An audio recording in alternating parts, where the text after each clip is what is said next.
Why this forgotten human power could change the galaxy forever. Imagine a forgotten power so ancient, so dangerous, that it could change the fate of the entire galaxy. When Commander Grail is tasked with finding this power, he never expected it to be human. As the Eularians land on Earth, what they discover isn't just an old myth, it's a species with the potential to either save or destroy them all. What is this human weapon, and why does it terrify the galaxy's most powerful beings? Dive into a journey that uncovers the darkest secrets of humanity's true nature. Will they harness this power or be consumed by it? The last time someone called a human an ancient weapon, they ended up wiping out an entire species by accident. Commander Grail stood on the bridge of the Eularian starship, indomitable its sleek form, cutting through the void of space with effortless grace. The crew, a motley assembly of the galaxy's finest warriors, scientists, and strategists, worked in disciplined silence. Grail's many eyes scanned the star map projected in front of him, each cluster of lights representing systems they had conquered or destroyed in their relentless quest for dominance. The Eularian High Council had given him an unusual directive. This time, find and retrieve the ancient weapon known as Human Grail knew the legends. Of course, every Eularian child did, but the tales of humans were always so fantastical, so filled with contradictions and hyperbole, that Grail had dismissed them as myth. Yet the Council insisted the humans were real, and somewhere in the long-forgotten sector known as Terra Commander, we are approaching the coordinates reported Lieutenant Voron, his scales shimmering under the control panel's dim light. Prepare for emergence, Grail ordered, and keep the weapon systems on standby. We don't know what awaits us. The ship shuddered slightly as it exited hyperspace, revealing a small, unassuming yellow star with a handful of rocky planets in its orbit. The third planet, covered in a patchwork of blue and green, was their destination. Earth scans indicate minimal technological activity, reported scientist Grail, his elongated fingers dancing over the console, primitive satellite networks. No significant energy readings. It appears to be a pre-interstellar society. Just as the legend said, Grail muttered, "Prepare a landing party. We'll go down and see what we can find." The shuttle descended through the atmosphere with a roar, landing in a secluded area of what their scans had identified as a major landmass. As the ramp lowered, Grail, Voron Grail, and a small contingent of soldiers stepped onto the planet's surface. Grail took a deep breath, the air rich with oxygen and organic scents foreign to his. World around them stretched a vast forest, trees towering high with foliage so dense it almost blotted out the sky spread out. Grail commanded look for any signs of this human weapon. Hours passed with no sign of advanced technology or any other hint that this planet once housed a feared species. Frustration began to set in among the soldiers, their initial excitement replaced by skepticism. Commander over here called Voron, his voice echoing through the trees. Grail hurried to where Voron stood at the edge of a clearing in the center. Partially overgrown with vegetation was a massive stone structure, its design unlike anything the Eularians had seen before. Is this their fortress? Grail wondered aloud, scanning the structure with his equipment. Possibly, Grail replied, or it could be a temple. Either way, we might find answers inside. The team approached cautiously, weapons at the ready as they entered the structure. The air grew cooler, the light dimmer. The interior was adorned with strange symbols and images depicting beings that matched the descriptions of humans from the legends, bipedal with 2 arms, 2 legs, and expressive faces. "Look at this," Grail said, pointing to a mural. It shows humans engaged in various activities, building, farming, fighting, and here they're shown alongside advanced machinery and weapons. "Do you think these are the ones?" Voron asked, tracing a clawed finger over an image of a human wielding a weapon that emitted a beam of light. "It's possible," Grail said. "We need to find more information. There must be some record, something that tells us where to find them." Deeper into the structure they went until they reached a large chamber that seemed to serve as a repository of knowledge. Ancient texts and strange devices filled the room, some still active, with a faint hum of power. Grail activated one of the devices, and a holographic projection filled the air. A human figure appeared, dressed in simple clothing with an expression of calm determination. "Greetings, travelers." The figure said, "I am Archivist Evans. If you are seeing this, it means that you seek the knowledge of our people. Be warned, the power of the humans is not to be taken lightly. Our history is filled with both great achievements and devastating mistakes." The projection changed, showing scenes of human history, wars, technological advancements, exploration of their solar system. Humans are resilient. The archive has continued. Our strength lies not just in our technology, but in our adaptability, our capacity for both creation and destruction. The greatest weapon of the human race is not a device, but our very nature. Grail felt a shiver run through him. The legends had not prepared him for this. The humans were not merely warriors. They were a species capable of extraordinary feats, driven by an insatiable curiosity and a willingness to push boundaries. "Commander, what do we do now?" Boran asked, his voice tinged with awe. "We continue our search." Grail said firmly, "This is just the beginning. We need to find an actual human, learn from them, understand their true potential." As they left the chamber, Grail couldn't shake the feeling that they were on the cusp of something monumental. The weapon they sought was unlike any other, and if the humans still existed, they would either be the galaxy's greatest ally or its most formidable enemy. But one thing was clear: the hunt for the ancient weapon called human had only just begun.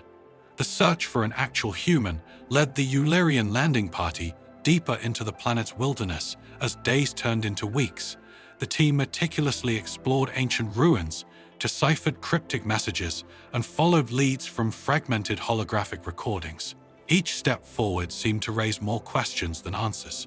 Commander Grail reported one evening as they sat around a campfire, "I've analyzed more of the texts. We found it appears that the humans were capable of something extraordinary, called improvisation. They adapted to any situation, often turning their greatest weaknesses into strengths." Improvisation. Grail mused, in what context? In all contexts. Grail set his eyes wide with fascination in warfare, science, survival. Their ability to innovate under pressure was unparalleled. Grail pondered this as he looked up at the night sky, the stars twinkling like distant beacons. "We need to find one," he said resolutely, "a living human. Only then can we truly understand what we're dealing with." The next morning, the team set out towards a mountainous region, following a lead from an ancient map that hinted at a hidden sanctuary. The terrain grew increasingly rugged, but the Illyrians were undeterred. As they climbed higher, the air grew thin and the temperature dropped, but Grail and his team pressed on. After several days of arduous travel, they reached a plateau in the distance, nestled against the mountains. Base was a small village. Smoke rose from chimneys, and figures moved about tending to crops and livestock. "Is it possible?" Voran whispered, barely able to contain his excitement. "Could there still be humans here?" "It looks like it," Grail said, his eyes narrowing. "But we need to be cautious. Approach slowly, weapons ready but not drawn. We don't want to startle them." As they made their way towards the village, the inhabitants took notice. They gathered at the edge of the settlement, watching the newcomers with a mix of curiosity and apprehension. Grail's translator buzzed to life, interpreting the murmured conversations. Who were they? Where did they come from? Are they here to help us? Grail stepped forward, raising his hand in a gesture of peace. "We come in peace," he announced. "We seek knowledge and understanding." "We're looking for a human." The villagers exchanged puzzled glances. Finally, an elderly man stepped forward, leaning heavily on a wooden staff. His face was lined with age, but his eyes were sharp and clear. "I am the elder of this village," he said. "We are human, but what you seek is not found easily. Our ancestors left behind many mysteries, and not all of them have been uncovered. Then perhaps you can help us." Grail said, "We need to find one who possesses the true essence of what it means to be human, as described in your ancient texts." The elder nodded thoughtfully. "There is one among us who might be what you seek. He lives as a hermit in the mountains, coming down only rarely for supplies. His name is Ethan." Ethan, Grail repeated. "Can you take us to him?" The elder nodded. "I will guide you, but be warned. Ethan is different. He may not welcome visitors." The next day, the elder led Grail and his team up a narrow, winding path into the mountains. The journey was treacherous, but eventually they reached a small, secluded cabin. Smoke curled from the chimney, and the sound of chopping wood echoed through the trees. Ethan the elder called out as they approached, "You have visitors." A man emerged from behind the cabin carrying an axe over his shoulder. He was tall and muscular with a beard that framed his face. His eyes were piercing and intelligent, scanning the Eulerians with a mix of suspicion and curiosity. "What do you want?" Ethan asked, his voice deep and wary. "We seek knowledge." Grail replied, "We have come from afar to learn about the true nature of humans. The ancient texts speak of your kind as an extraordinary species, capable of incredible feats." Ethan chuckled, setting the axe down. "Incredible feats, huh? Well, you found one human, but I'm not sure how much help I can be. I left the world behind for a reason. We are on a mission of great importance." Grail insisted the fate of many worlds could depend on what we learn here. Ethan's expression softened slightly. "All right," he said, "come inside. Let's talk." The cabin was small but cozy, filled with handmade furniture and tools. Ethan offered them seats around a wooden table and poured drinks from a clay jug, so Ethan said, sitting down opposite Grail, "What do you want to know?" "Everything," Grail said, earnestly, "but specifically, we need to understand what makes humans so unique, your history, your abilities, your potential." Ethan leaned back, stroking his beard thoughtfully. "Where to start? Humans are a paradox. You see, we're capable of immense kindness and terrible cruelty. We build civilizations and then tear them down. We innovate, adapt, and survive against all odds." He paused, looking directly at Grail. "But if you want to know the core of what makes us special, it's our spirit, our drive to keep pushing forward, no matter the obstacle. We don't give up, we fight, we learn, we grow. That's what makes us dangerous and powerful." Grail nodded, absorbing Ethan's words. "Can you show us demonstrate this spirit in action?" Ethan smiled, a glint of challenge in his eyes. "All right, follow me." He led them out of the cabin and into the forest, moving with an ease and confidence that spoke of years spent in these mountains. They reached a cliffside overlooking a deep ravine, a fallen tree forming a precarious bridge across the chasm. "See that," Ethan said, pointing to the other side. "There's a rare herb over there that I use for medicine, but getting to it isn't easy. It requires balance, focus, and a willingness to take risks without waiting for a response." Ethan stepped onto the log, moving across with practiced ease. Grail watched, impressed by the human's agility and fearlessness. When Ethan reached the other side, he waved them over. Grail took a deep breath and stepped onto the log, feeling it shift slightly under his weight. He moved slowly, carefully aware of the drop below halfway across. He felt a surge of determination, a drive to succeed despite the danger. He reached the other side, exhilarated. Ethan nodded approvingly. "Not bad, Commander. You've got a bit of that human spirit in you," as the others followed. Grail felt a sense of clarity. The humans were more than just warriors or scientists. They were survivors, driven by an indomitable will. If they could harness even a fraction of that power, the Eulerians would be unstoppable. Ethan, Grail said, as they made their way back to the cabin, "I want you to come with us, teach us, help us understand your ways together. We could achieve greatness."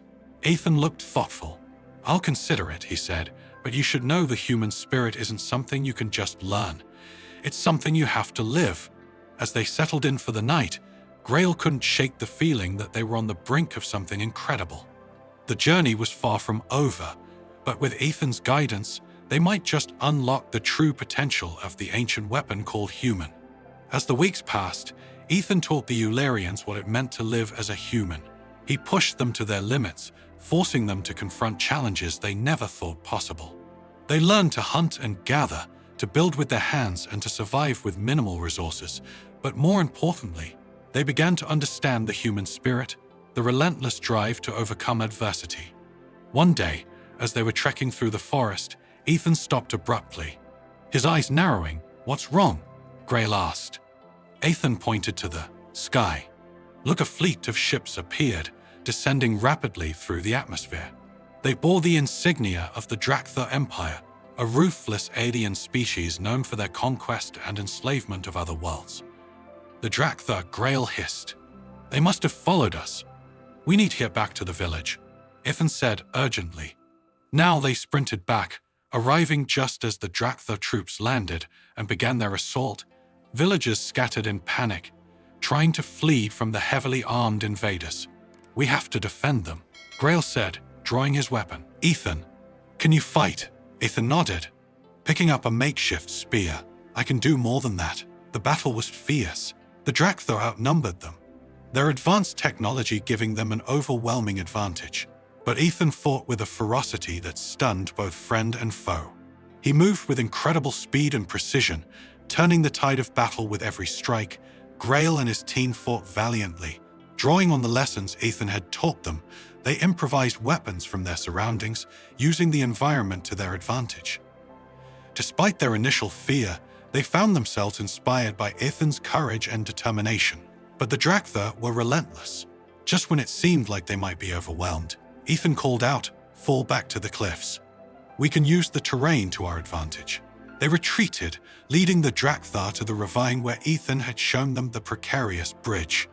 As the invaders pursued, Ethan and Grail stood their ground at the edge ready.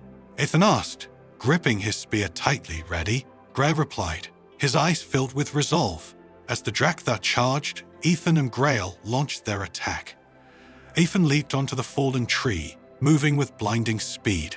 He struck with pinpoint accuracy, sending Drakthar soldiers tumbling into the abyss below. Grail followed, using his newfound skills to fight with a tenacity he had never known before. The Drakthar faltered their advance, stalling under the relentless assault. The villagers, seeing the bravery of their defenders, rallied and joined the fight, armed with whatever they could find. With a final desperate push, the Drakthar commander ordered a retreat. The invaders fled, their forces decimated by the unexpected ferocity of the human-led defense. Breathless and bloody, Grail looked at Ethan. "We did it. We actually did it." Ethan smiled, his eyes glinting with pride. "You fought well, Commander. You've learned what it means to be human." In the aftermath, the village celebrated their hard-won victory. The Eularians, now fully immersed in the human way of life, found themselves welcomed as part of the community. Grail approached Ethan, who stood at the edge of the village, looking out at the horizon. "Ethan, come with us. Help us teach others what you've shown us. The galaxy needs to know the power of the human spirit." Ethan shook his head. "My place is here with my people, but you don't need me. You've learned everything you need to know. Take it with you and use it to make your world a better place." Grail nodded, understanding. "Thank you, Ethan. You've given us a gift beyond measure." As the Eularians prepared to leave, Ethan watched them go with a sense of fulfillment. He had seen the spark of the human spirit ignite within them, and he knew they would carry it forward. Back on the indomitable, Grail looked at the planet below, feeling a profound sense of change. A mission had transformed them all, revealing the true nature of the ancient weapon called human set a course for home. Grail ordered, "We have much to share." As the ship ascended into the stars, Grail knew their journey was far from over. The lessons learned on Earth would ripple across the galaxy, shaping the future in ways he could only imagine. The human spirit, with its boundless potential, was now a part of their own, and with it, they would face whatever challenges lay ahead, armed with the greatest weapon of all, the indomitable will to survive and thrive. And there you have it, what was once forgotten, now rediscovered. The power of humanity isn't in their weapons or technology, but in their indomitable spirit, their relentless drive to push boundaries and survive against all odds. As Commander Grail and his team learned, the true essence of humanity could be the key to changing the galaxy forever. But will this power be a force for salvation or destruction? Only time will tell. Stay tuned to Sci-Fi Humanity as we explore more incredible tales from the far reaches of the galaxy. Don't forget to like, subscribe, and hit the notification bell for more epic stories. Until next time, keep looking to the stars.